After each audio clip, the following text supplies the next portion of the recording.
नमस्कार, न्यूज 18 आप देख रहे हैं और आपके साथ मैं हूं अंशिका पाठक। शुरुआत करेंगे महासंग्राम 2023 की बड़ी खबर के साथ। कल बीजेपी सीईसी की अहम बैठक होगी और बीजेपी केंद्रीय चुनाव समिति की बैठक में कई चीजों को लेकर निर्णय लिया जाएगा। बीजेपी मुख्यालय में सीईसी की अहम बैठक होगी।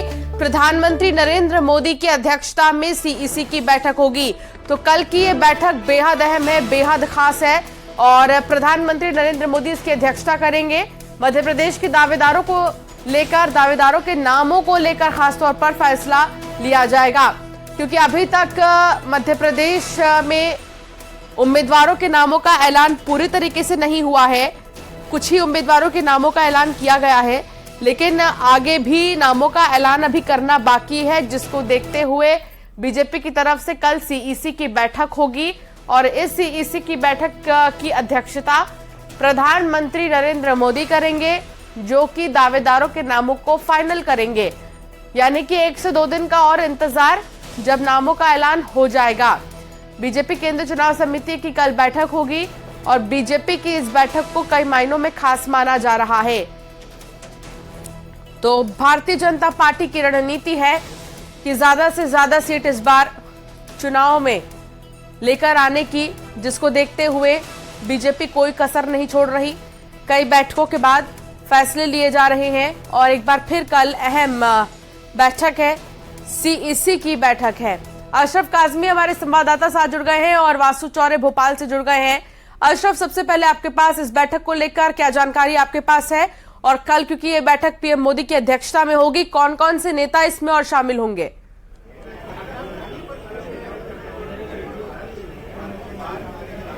हाँ, देखिए, जो कि भाजपा की केंद्रीय चुनाव समिति की प्रस्तावित बैठक है वो कल हो सकती है और शाम में हो सकती है। प्रधानमंत्री की अध्यक्षता में केंद्रीय चुनाव समिति की बैठक होती है और इस बैठक में जो मध्य प्रदेश की बची हुई सीटें हैं उस पर चर्चा की जाएगी। करीब 94 ऐसी सीटें जिन पर बीजेपी ने अब तक अपने पत्ते नहीं खोले। तो अगर ये कल केंद्रीय चुनाव समिति की बैठक होती है तो उन 94 सीटों पर मोहर लग जाएगी, जिस पर अभी तक सस्पेंस बना हुआ है। कल यहाँ पर मुख्यमंत्री थे, देर रात को यहाँ से लौटे और पूरे दिन दोपहर से लेकर देर रात तक उनका एक मंथन का एक लंबी मैराथन बोर्ड बैठक चली। उसमें गृह मंत्री थे, पार्टी के राष्ट्रीय अध्यक्ष जेपी नड्डा थे। तो यहाँ पर भी जो कल जो बैठक हुई थी वो भी केंद्रीय चुनाव समिति से पहले होने वाली बैठक की तैयारी थी। उस बैठक में भी नामों पर अंतिम मोहर लगाई गई, क्योंकि एक दिन पहले भोपाल में राज्य स्क्रीनिंग कमेटी की बैठक हुई थी। उस बैठक में जो फैसले लिए गए, कल यहाँ अमित शाह के सामने आपने जिक्र किया भोपाल में जो बैठक हुई उसके बारे में भी जानकारी ले लेते हैं। हमारे साथ वासु भी जुड़े हैं। वासु, कल सीईसी की बैठक होगी जिसकी अध्यक्षता प्रधानमंत्री नरेंद्र मोदी करेंगे, लेकिन उससे पहले भोपाल में भी एक बैठक हुई, जैसा कि संवाददाता अशरफ बता रहे थे। उसमें क्या निर्णय लिया गया और अब हलचल कितनी तेज है दावेदारों के बीच में? वासु, निश्चित तौर पर देखिए, मध्य प्रदेश में अब मतदान को 1 महीने से भी कम का वक्त रह गया है और इसी बीच दशहरा और दिवाली जैसे बड़े त्यौहार भी आने हैं। तो ऐसे में बीजेपी हो या कांग्रेस पूरे दमखम के साथ चुनावी मैदान में है और जो बची हुई सीटें हैं उनको लेकर मंथन अंतिम दौर में है। और ये कहना भी गलत नहीं होगा कि मंथन पूरा हो चुका है। सभी सीटों पर सिंगल नाम के पैनल जो है वो तैयार हो गए हैं और कल जो प्रस्तावित बैठक है सीईसी की, वहां पर इन नामों को रखा जाएगा और वहां से बीजेपी आला कमान की, हाईकमान की अंतिम मुहर जो है वो इस सूची पर लग जाएगी और उसके बाद ये माना जा रहा है कि जो बची हुई सीटें हैं वो भी डिक्लेयर कर दी जाएंगी, क्योंकि अब इलेक्शन कैंपेन जो है उसको तेजी देने का काम अब मध्य प्रदेश में शुरू हो जाएगा, क्योंकि सियासी पारा जो है वो अब अपने चरम पर पहुंच चुका है। बहुत ज्यादा समय चुनावों में नहीं बचा है और मध्य प्रदेश में जो विधानसभाएं हैं वो बड़ी विधानसभा क्षेत्र हैं। लगभग सभी विधानसभाओं में 2 लाख एवरेज वोटर्स जो है वो मध्य प्रदेश में होते हैं। तो इतने लोगों तक पहुंचना, वो भी इतने कम समय में पहुंचना और त्योहारों के साथ साथ चुनाव प्रचार अभियान चलाना, तो ये कहीं ना कहीं एक डिफिकल्ट टास्क है। और इसी को लेकर बीजेपी में जो लगातार बैठकें हुई हैं, चाहे मध्य प्रदेश में हो या फिर दिल्ली में हो, तो जिन 2 मुद्दे रहे हैं जिनको लेकर खासतौर पर चर्चा हुई है। पहला मुद्दा बची हुई सीटों पर जो नाम तय हुए हैं उनको डिक्लेयर करने का और उन पर अंतिम मुहर लगाने को लेकर सहमति बनी है और इसके अलावा चुनावी कैंपेन को किस तरह से आगे बढ़ाया जाए, प्रभावी तरीके से आगे बढ़ाया जाए, क्योंकि कांग्रेस तो अपना मैनिफेस्टो लॉन्च कर चुकी है लेकिन बीजेपी का मैनिफेस्टो अभी तक नहीं आया है। तो मैनिफेस्टो की लॉन्चिंग कैसे होगी, मैनिफेस्टो को लेकर भी इसमें चर्चा हो सकती है। अशरफ क्योंकि लगातार जुड़े हैं। अशरफ, कांग्रेस ने अपने वचन पत्र में कई गारंटियां दी हैं और कई गारंटियों की बात कांग्रेस की तरफ से की गई है, लेकिन बीजेपी के मैनिफेस्टो को अभी अगर हम देखें तो समय और भी ज्यादा लगेगा कहा जा रहा है। जैसा कि वासु भी बता रहे थे कि मैनिफेस्टो को लेकर भी चर्चा की जा सकती है, लेकिन सबसे बड़ी बात बीजेपी के सामने चुनौती यह है कि लगातार सरकार को बरकरार रखने का। तो ऐसे में कोई भी बीजेपी मौका गंवाना नहीं चाहती, इसीलिए चिंतन मंथन का दौर देखने को मिलेगा। और कल जो बैठक होगी उसके 1-2 दिन बाद हम कह सकते हैं क्या कि संभावना है कि फाइनल हो जाए दावेदारों के नामों पर?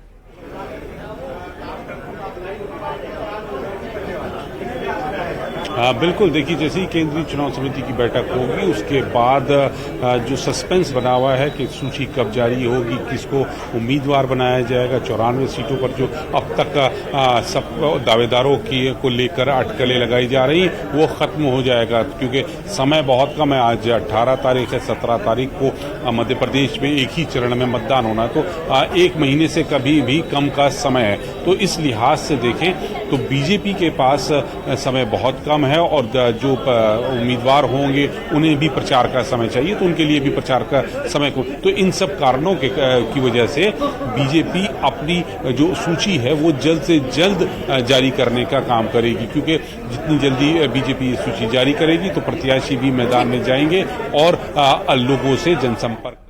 बहुत शुक्रिया अशरफ जानकारी साझा करने के लिए। वासु आपका भी बहुत शुक्रिया जानकारी साझा करने के लिए। और अब बात करेंगे कांग्रेस को लगे बड़े सियासी झटके की। विंध्य की राजनीति के एक मुख्य चेहरे सिद्धार्थ तिवारी ने आज कांग्रेस को बाय बाय कर भाजपा का दामन थाम लिया। तो वहीं गुन्नौर विधानसभा सीट से आने वाले कांग्रेस के पूर्व विधायक फुंदरलाल चौधरी ने भी बीजेपी ज्वाइन की है। चौधरी ने टिकट को लेकर कांग्रेस पर बड़ा आरोप लगाया। वहीं तिवारी ने मोदी की योजनाओं को बीजेपी में आने की मुख्य वजह बताया है। दो झटके एक के बाद एक कांग्रेस पार्टी को लगे हैं। सीएम शिवराज सिंह चौहान ने सदस्यता दिलाई है, दोनों ही नेताओं की भारतीय जनता पार्टी में ज्वाइनिंग कराई है और कहा कि इस परिवार में स्वागत है आप दोनों का ही। ये देखिए तस्वीर आपको दिखा रहे हैं जब सीएम और वीडी शर्मा ने सदस्यता दिलाई और कहा कि बीजेपी परिवार में स्वागत है, पीएम के नेतृत्व में देश का मान बढ़ा है, ऐसा सिद्धार्थ ने कहा। सिद्धार्थ तिवारी ने बीजेपी शामिल होते ही कहा कि प्रधानमंत्री की योजनाओं से प्रभावित हूं, इसीलिए बीजेपी ज्वाइन करना चाहता हूं। और यहां पर वीडी शर्मा के साथ साथ मुख्यमंत्री शिवराज सिंह चौहान भी मौजूद रहे, जिन्होंने सदस्यता दिलाई सिद्धार्थ तिवारी को। इन तस्वीरों को जरिए देखिए, ये बीजेपी में शामिल हो गए हैं अब सिद्धार्थ तिवारी। शैलेंद्र चौहान संवाददाता साथ जुड़ गए हैं। शैलेंद्र, कांग्रेस को चुनाव के ठीक पहले झटका लगा है। सिद्धार्थ तिवारी का शामिल होना भारतीय जनता पार्टी में कांग्रेस के लिए कितने बड़े नुकसान की बात? देखिए बिल्कुल निश्चित ही सिद्धार्थ तिवारी का भाजपा में आना कांग्रेस के लिए बिल्कुल ही नुकसानदेह साबित होना लग रहा है, क्योंकि विंध्य में जो ब्राह्मण एक बड़े निर्णायक वोटर होते हैं और सिद्धार्थ तिवारी की जो पारिवारिक पृष्ठभूमि है, हम आपको बता दें कि जो उनके दादा थे वो मध्य प्रदेश में 10 साल लगातार विधानसभा स्पीकर रहे हैं कांग्रेस सरकार के समय। श्रीनिवास तिवारी एक बड़ा कद्दावर नेता माने जाते थे विंध्य के, और उसके अलावा उनके जो पिताजी हैं सुंदरलाल तिवारी वो भी पूर्व सांसद रहे हैं, और ये दोनों ही ये पूरा परिवार एक बड़ा विंध्य में बड़ा एक हैसियत रखता है और इनका एक अच्छा नेटवर्क है। तो कांग्रेस को एक बड़ा झटका इसलिए भी लगा है क्योंकि वर्ष 2019 का जब लोकसभा चुनाव था तब सिद्धार्थ तिवारी कांग्रेस के ही प्रत्याशी लोकसभा पर सीट पर चुनाव लड़े थे। हालांकि वो चुनाव हार गए थे, लेकिन उसके बाद से इस बार ऐसा लग रहा था कि त्योथर से सिद्धार्थ विधानसभा के लिए लगातार टिकट मांग रहे थे, उन्हें दरकिनार किया गया और इससे नाराज होकर सिद्धार्थ तिवारी ने आज भाजपा का दामन थाम लिया। तो भाजपा के लिए एक बड़ी बात इसलिए भी है महत्वपूर्ण, बिल्कुल ये बहुत बड़ी बात है और इसमें देखिए देखना होगा कि आने वाले समय में किसका घाटा और किसका फायदा होगा। बहुत शुक्रिया शैलेंद्र जानकारी साझा करने के लिए। सिद्धार्थ तिवारी जी जिनके पीछे एक बड़ी राजनीतिक विरासत है, युवा है, एनर्जेटिक है, काम करने की तड़फ उनके दिल में है और उनके साथ साथ अनुभव की भट्टी में पके हमारे बुंदेलखंड के नेता पुंदर सिंह चौधरी जी, उन्होंने भारतीय जनता पार्टी की सदस्यता आज ग्रहण की है। भारतीय जनता पार्टी के परिवार में हम उनका हृदय से स्वागत करते हैं और भारतीय जनता पार्टी के काम को आगे बढ़ाने में उनकी निश्चित तौर पर बहुत महत्वपूर्ण भूमिका रहेगी। हम दोनों अपने नेताओं का हृदय से स्वागत करते हैं भारतीय जनता पार्टी के परिवार में। हम गर्व महसूस कर रहे हैं कि आज भारतीय जनता पार्टी के परिवार में विंध्य की राजनीति के शेर, पूर्व विधानसभा के अध्यक्ष श्रद्धेय श्रीनिवास तिवारी जी के उनके परिवार के हमारे अभिन्न अंग, और जो लोकसभा का चुनाव जिन्होंने रीवा विधानसभा से लोकसभा से लड़ा, भाई सिद्धार्थ तिवारी जी, जो एक खिलाड़ी के साथ उस क्षेत्र के विंध्य की राजनीति के आधार स्तंभ के तौर पर जिन्होंने काम किया है, ऐसे आदरणीय तिवारी जी के पोते कहेंगे ना, तिवारी जी के हमारे पोते आज सिद्धार्थ तिवारी जी भारतीय जनता पार्टी में, भारतीय जनता पार्टी के नेतृत्व के प्रति माननीय प्रधानमंत्री नरेंद्र मोदी जी, हमारे मुख्यमंत्री माननीय शिवराज सिंह चौहान और भारतीय जनता पार्टी के प्रति उन्होंने आस्था आज व्यक्त की है। मैं उनका भारतीय जनता पार्टी के परिवार में बहुत स्वागत करता हूं, बहुत बहुत अभिनंदन करता हूं। और चुनाव से जुड़ी एक बड़ी खबर आ रही है। दिल्ली में कांग्रेस सीईसी की बैठक है और एमपी के बाकी प्रत्याशियों के नामों पर मंथन होगा। कांग्रेस 144 पर उतार सकती है प्रत्याशी और ऐसे 144 सीटों को लेकर कांग्रेस की तरफ से मंथन लगातार जारी है। तो एमपी के बाकी प्रत्याशियों के नामों पर मंथन हो रहा है और ऐसे में कांग्रेस 144 सीटों पर अपने प्रत्याशी उतार सकती है। इससे पहले अगर हम बात करें तो मध्य प्रदेश में लगभग 144 सीटों पर कांग्रेस ने उम्मीदवार उतारे थे। छत्तीसगढ़ में भी कई उम्मीदवार ऐसे हैं जिनके नामों का ऐलान कांग्रेस ने कर दिया था। लगभग 30 उम्मीदवारों के नामों का ऐलान किया गया था छत्तीसगढ़ में, लेकिन अभी और भी उम्मीदवार बाकी हैं और इसीलिए कहा जा रहा है कि 144 सीटों को लेकर चर्चा की जा सकती है।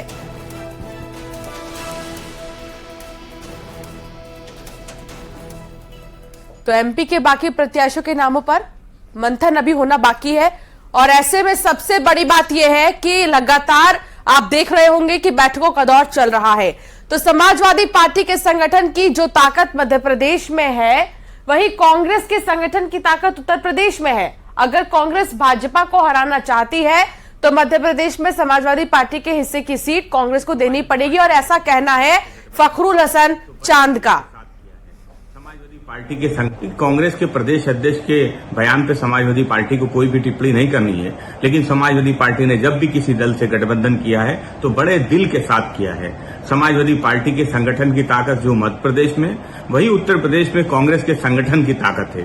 इसलिए समाजवादी पार्टी अपने हिस्से की सीट मध्य प्रदेश में कांग्रेस से चाहती है और कांग्रेस के हिस्से की सीट 2024 के लोकसभा चुनाव में समाजवादी पार्टी उत्तर प्रदेश में देगी।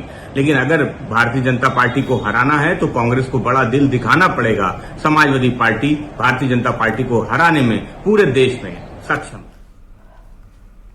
एमपी में अखिलेश यादव द्वारा उम्मीदवार उतारे जाने पर बीजेपी के वरिष्ठ नेता मुख्तार अब्बास नकवी ने भी बयान दिया। उन्होंने कांग्रेस नेतृत्व और गठबंधन को लेकर सवाल उठाए। उन्होंने आगे क्या कुछ कहा, आपको सुनाते हैं। हमारे साथ बीजेपी का वरिष्ठ नेता मुख्तार अब्बास नकवी, उनसे हम बात करें। सर, जिस तरह से अगर हम देखें मध्य प्रदेश में देखें, जिस तरह से समाजवादी पार्टी ने भी अपने उम्मीदवार उतारे हैं, सर कैसे देखते हैं? देखो, ये सिर मुंडाते ओले पड़ने वाली बात है। जब रात है मत वाली तो सुबह का आलम क्या होगा। सब एक बात साफ है कि कांग्रेस के नेतृत्व में कोई गठबंधन तो नहीं बन सकता, बल्कि कुनबे का ठगबंधन जरूर बन सकता है। अब इस ठगबंधन का जो नतीजा है वो सामने दिखाई पड़ रहा है, क्योंकि कांग्रेस का जो कल्चर है, कांग्रेस का जो हिस्ट्री है, वो बेवफाई की, जो साथी और उनके सहयोगी हैं उनके साथ बेवफाई की हिस्ट्री। ये बात उनके सहयोगी भी जानते हैं कि कांग्रेस की जमीन जरूर बंजर है, लेकिन उनके हाथ में आज भी बेवफाई का खंजर है। तो इसलिए ये पूरी तरह से इस बात से सहमत है। और कांग्रेस पार्टी का एक इतिहास रहा है कि उसने अपने सहयोगियों के साथ धोखाधड़ी की है हमेशा। अब इससे पहले भी देखिए, आप चौधरी चरण सिंह साहब हों, चंद्रशेखर जी हों, देवगौड़ा जी हों, गुजराल साहब हों, या खुद मनमोहन सिंह जी के साथ इन्होंने क्या व्यवहार किया। अरे भाई, अगर जरा सा भी गठबंधन के ईमानदारी के बारे में समझना हो तो कम से कम मोदी जी से थोड़ी सीख ले लें। 2014 रहा हो चाहे 2019 रहा हो, बीजेपी को तो पूर्ण जनता ने जनादेश दिया, बहुमत दिया, लेकिन उसके बावजूद भी मोदी जी सभी सहयोगियों को साथ लेकर उन्होंने सरकार चलाई। अगर कांग्रेस के पास ऐसी स्थिति बनती तो अपने साथियों को चिमटे से भी नहीं छूती। तो इस बात को सभी लोग अच्छी तरह से जानते हैं कि कांग्रेस की एक हिस्ट्री रही है कि वो कभी भी, उसकी एक डीएनए है कि वो जो है वो कभी भी गठबंधन के साथ ईमानदारी से नहीं खड़ी होती। हाँ सर, लेकिन राहुल गांधी भी प्रेस कॉन्फ्रेंस कर रहे थे, उनका दावा था कि 5 जो चुनावी राज्य हैं वहां पर जीत होगी, कांग्रेस की जीत होगी। देखो, ये एलिगेशन के गुलगुले और फ्रस्ट्रेशन के सिलसिले का नतीजा है कि कांग्रेस पार्टी जल्द ही, जो अभी कभी मुल्क की पार्टी होती थी, मोहल्ले की महंगी हो जाएगी। क्योंकि इस एलिगेशन का गुलगुला और फ्रस्ट्रेशन का सिलसिला इसी तरह से चलता रहा। आप देख रहे हैं ये हिट एंड रन का इनका गेम। हर 15 दिन के इंटरवल के बाद एक ये नया आरोप लेकर आएंगे अपने गठरी से, और उसके बाद आरोप लगा करके गायब हो जाएंगे। और वो भी आजकल तो जो है वो बाउंड्री के बाहर से जो है वो बाउंसर फेंक रहे हैं, क्योंकि इनको जो है वो सुपारी तो मिल रही है कहीं से बाहर से, और उसके जो है वो प्लेयर जो है यहाँ घूम रहे हैं उसके। ठीक है, बहुत धन्यवाद। कैप्टन मुनमुन सिंह के साथ विनीत कुमार, न्यूज 18 दिल्ली। इस बीच एक बड़ी खबर सूत्रों के हवाले से आ रही है। केंद्र सरकार के कर्मचारियों और पेंशनधारियों को महंगाई भत्ता 4% बढ़ाने को मंजूरी दे दी गई है। कैबिनेट ने मंजूरी दी है। बड़ी खबर आपको बता रहे हैं, महंगाई भत्ता बढ़ाने को मंजूरी दी गई है और वो भी 4% बढ़ाने को मंजूरी दी गई है। कैबिनेट में इसे मंजूरी दे दी गई है। सूत्रों के हवाले से बड़ी खबर, कैबिनेट ने मंजूरी दी है। केंद्र सरकार के कर्मचारियों और पेंशनधारियों को महंगाई भत्ता 4% बढ़ाने को मंजूरी दी गई है। दिवाली के पहले आप इसे एक तोहफा समझ सकते हैं सरकार की तरफ से जो कर्मचारियों को दिया गया है।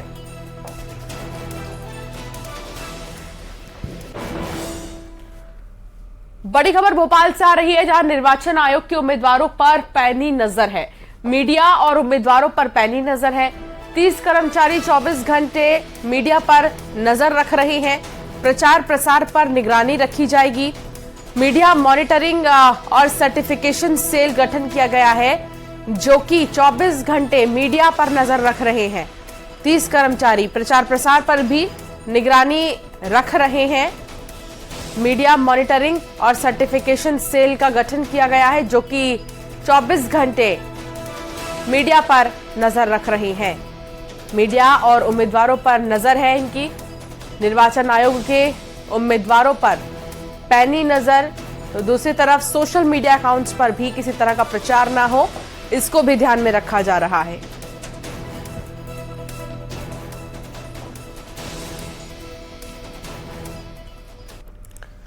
तो एमपी में चुनाव को लेकर हर पार्टी अपनी जीत की तमाम कोशिशें कर रही है। इस बीच अब तंत्र मंत्र का भी इस्तेमाल किया जा रहा है। जी हां, महाकाल की नगरी में प्रत्याशियों की जीत के लिए शमशान भूमि में तंत्र साधना हो रही है। बता दें कि कमलनाथ की सरकार बनाने के लिए शमशान में फोटो रखकर देर रात तक पूजन पाठ के साथ तंत्र किया गया। और ये वीडियो देखिए आप, वीडियो भी सामने आ चुका है किस तरीके से तंत्र मंत्र किया जा रहा है। और सबसे बड़ी बात है कि जीत के लिए ये तंत्र रात भर जो कि चलता रहा। कमलनाथ की तस्वीर आप देख रहे हैं, कमलनाथ का फोटो रखकर तंत्र किया गया है।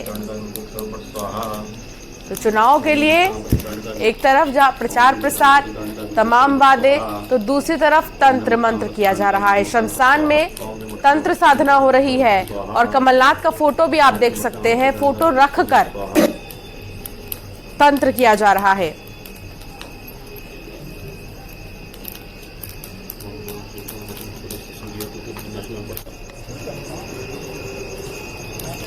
चल रहा है और अनुष्ठान चल रहा है अपने मध्य प्रदेश में कमलनाथ जी की सरकार को वापस से बिठाने के लिए। और सब अपनी अपनी ताकत लगाते हैं, सब प्रत्याशी अपना चुनाव प्रचार भी करेंगे। उस तरह से हम साधक लोग हैं, हमारी मंत्र शक्ति तंत्र शक्ति के द्वारा इस अनुष्ठान को पूरा किया जाएगा और उनके सफल होने की कामना की जाएगी। संवाददाता साथ जुड़ गए हैं। अजय, कोई जीत के लिए दावा कर रहा है तो कोई प्रचार प्रसार कर रहा है और कोई वचन दे रहा है, लेकिन ये एक अनोखा तरीका सामने आया जहां तंत्र के जरिए जीत की कोशिश की जा रही है। जी देखिए, उज्जैन में जो है शमशान नवरात्रि के दौरान जो है तंत्र साधकों के लिए सबसे बड़ा केंद्र माना जाता है। यहाँ पर जो है दुनिया भर के तांत्रिक आकर तंत्र क्रिया करते हैं। वहीं चुनावी माहौल है और मध्य प्रदेश में चुनाव होना है, इसी को लेकर जो है प्रत्याशियों के लिए भी तंत्र साधना की जा रही है। वहीं पिछली कमलनाथ को लेकर मुख्यमंत्री बनाने को लेकर जो है संसद में जो है पूजा पाठ की जा रही है। साथ ही जो है इंदौर के जो विधायक संजय शुक्ला इनकी जीत के लिए भी जो है विजय अनुष्ठान किया गया है। बल्कि इसके साथ में 7 लोगों के और उन्होंने बताया कि 7 लोग और उनके संपर्क में है पूजा कराने के लिए। हालांकि उन लोगों ने नाम नहीं बताया कि कौन कौन लोग इसकी पूजा करा रहे हैं और कौन लोग ने इनको जो पूजा करने के लिए कहा है। लेकिन जिस तरीके से ये पूजा पाठ कराई जा रही है और तंत्र क्रिया कराई जा रही है, और इनका यही कहना है कि जो पिछली बार विधायक टूटकर जो है सरकार गिर गई थी, दोबारा ऐसा ना हो, इसको लेकर ये पूजा पाठ कराई जा रही है। तो कहीं ना कहीं ये नवरात्रि का समय है और ऐसे में सब प्रत्याशी जो है अपने अपने तरीके से, कोई भगवान को मना रहे हैं तो कोई माता की आराधना कर रहे हैं तो कोई तंत्र क्रिया कराने में लगा हुआ है। तो देखना ये होगा कि अब आने वाले जो मतदान होंगे और मतदान के दौरान जनता का आशीर्वाद किसको मिलता है। जी ठीक है अजय, बहुत शुक्रिया जानकारी साझा करने के लिए। तो ये जीत के लिए तंत्र करते हुए आप देख सकते हैं, एक्सक्लूसिवली आप इस वीडियो को देख रहे हैं, आखिर किस तरीके से यहाँ पर तंत्र किया जा रहा है। कमलनाथ का फोटो रखकर तंत्र किया जा रहा है।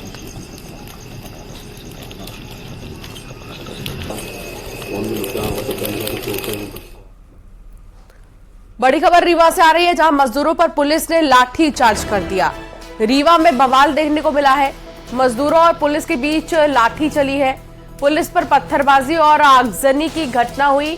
3 थाना प्रभारी सहित कई लोग घायल भी हुए हैं। इसमें मजदूर मंडी में श्रमिक पर हुए चाकू से हमले के बाद काफी ज्यादा गुस्सा देखने को मिला और यहां बवाल भी पुलिस और मजदूरों के बीच हुआ है, पत्थरबाजी के साथ साथ मारपीट। हालांकि कई अधिकारी मौके पर पहुंच गए हैं। इस पूरे मामले में जांच की बात भी सामने आ रही है।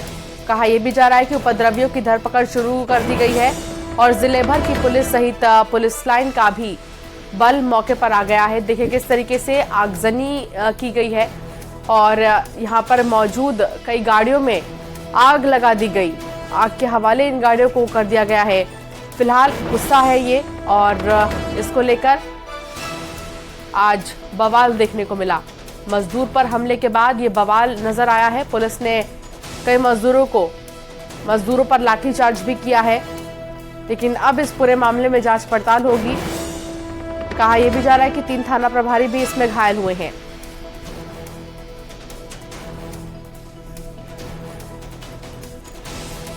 तो पुलिस और मजदूरों के बीच झड़प का मामला सामने आया है और इस कार को आग के हवाले कर दिया गया है। फिलहाल पुलिस इस पूरे मामले की जांच में जुट गई है।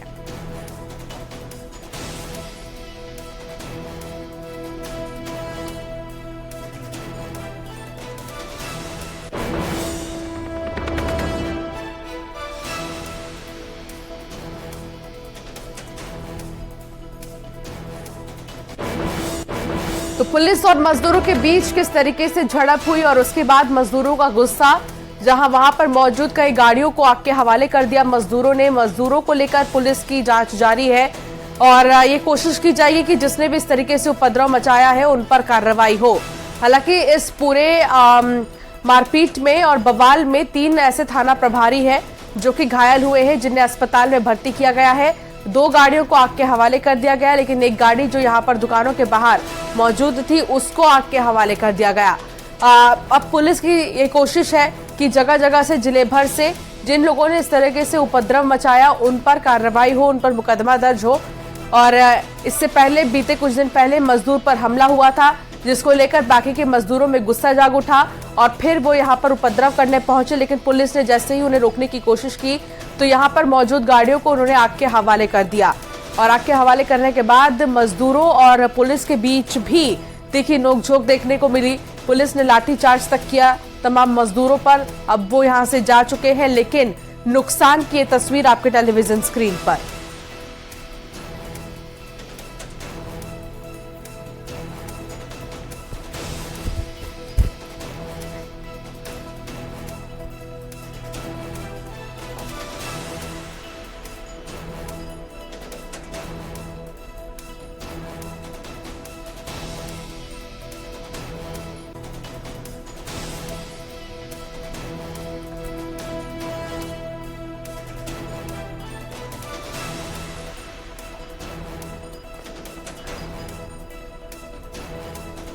तो रीवा की ये तस्वीर आप देख रहे हैं और यहाँ पर आप देखिए किस तरीके से कार बुरी तरह क्षतिग्रस्त है। आग की लपटें कई जगहों तक फैल गई और आसपास के लोगों में भय का माहौल है, क्योंकि तनावपूर्ण स्थितियां यहाँ पर ना हो जाए, इस वजह से भी लोग डरे सहमे हुए हैं। तो 2 गाड़ियों को आग के हवाले किया गया। पुलिस के आला अफसर मौके पर मौजूद हैं। रीवा से ये खबर सामने आई है और यहाँ पर आप देखिए किस तरीके से गाड़ी को आग के हवाले कर दिया गया। अब ये 2 तस्वीर आपको दिखा रहे हैं जहाँ 3 थाना प्रभारी जो घायल हुए हैं उन्हें अस्पताल में भर्ती किया गया है। और पहली तस्वीर नुकसान की कि नुकसान किस तरीके से यहाँ पर किया गया, पब्लिक प्रॉपर्टीज को नुकसान पहुँचाया गया है। और दूसरी तरफ थाना प्रभारी जो कि अस्पताल में एडमिट हैं, जो कि घायल हो गए। इस बीच जो नोकझोंक हुई इसमें 3 थाना प्रभारी घायल हुए हैं। शिवेंद्र बघेल संवाददाता साथ जुड़ गए हैं। शिवेंद्र, ये पूरा मामला क्या है? देखिए, मैं आपको बता दूं कि आज सुबह एक मजदूर है जिसका नाम राजकुमार है, गेरुआ गांव का रहने वाला था। इसका विवाद एक निजी नर्सिंग होम के सिक्योरिटी गार्ड से हुआ और सिक्योरिटी गार्ड ने उसको चाकू मार दिया, जिसके बाद वो घायल हो गया। और उसके जो परिजन है वो बड़ी संख्या में पहुंच गए और वहां आसपास के जो मजदूर हैं, मजदूर बस्ती के लोग हैं, वो एकत्रित होकर प्रदर्शन करने लगे। पुलिस बिना तैयारी के वहां उस प्रदर्शन को खत्म करने पहुंची थी और बात बिगड़ गई। समझाइश के दौरान बात बिगड़ गई और दोनों पक्ष आमने सामने आ गए। पुलिस और जो प्रदर्शनकारी है आमने सामने आ गए और जो प्रदर्शनकारी है पुलिस पर पत्थर बरसाए। 3 कारों में क्षतग्रस्त किया है, एक कार को आग के हवाले कर दिया गया है। काफी तनाव व्याप्त है। इस पत्थरबाजी घटना में 3 टीआई सिविल लाइन थाना प्रभारी, तमाम थाना प्रभारी और सिटी कोतवाली थाना प्रभारी 3 लोग घायल हुए हैं। साथ में आधा दर्जन पुलिसकर्मी भी चोटिल हुए हैं। सभी को संजय गांधी अस्पताल रीवा में भर्ती कराया गया है, जहां पे उनका उपचार जारी है। और अब भारी बल पुलिस लाइन से गया हुआ है, स्थिति को नियंत्रण किया जा रहा है। हल्का बल प्रयोग करके जो भीड़ थी उसको तितर बितर कर दिया गया है। अब जो सिचुएशन है वो पुलिस कंट्रोल में है। बहुत शुक्रिया जानकारी साझा करने के लिए शिवेंद्र। और यहाँ रुकेंगे एक छोटे से ब्रेक के लिए, आगे भी खबरें जारी रहेंगी, आप बने रहिए हमारे साथ।